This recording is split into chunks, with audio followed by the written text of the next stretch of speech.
Ayan, oh. Ayan. Yan. Yan, 51, 51. Kakatapos ko lang sa dental, kakalabas lang. Ito, 7:58 na ng gabi. So ngayon, panibagong challenge naman ang aking kakaharapin. Gawa nga nung wala na akong kahit anong cash sa akin, wala nang pamasahe.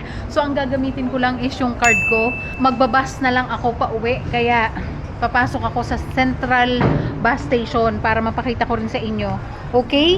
Sana maging successful yon. Tara, let's na. Uwi na.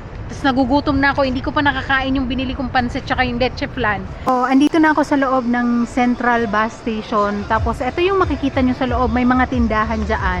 Kailangan kong umakyat sa 7th floor. Nasa 6th floor na ako. Isa na lang. Ayan. Ah! Nakapagod ay. Hindi gumagana ang escalator dito. Oh, pusang gala. Pagod. So ayan. Ngayon hindi masyadong nakakatakot dito kasi nga Sabado, nagre-resume na yung mga bus.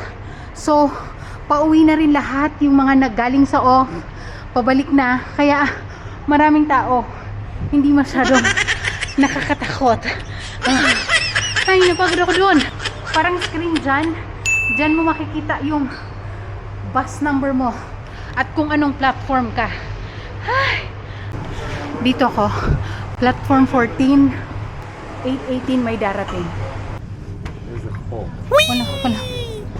Wala naman palang pila. Okay lang. Lumabas na ako. Dito ka na lang antayin po. So, hindi masyadong nakakatakot mag-antay kasi marami namang tao. Kasi one time, parang ako lang, nag-abang ako dito.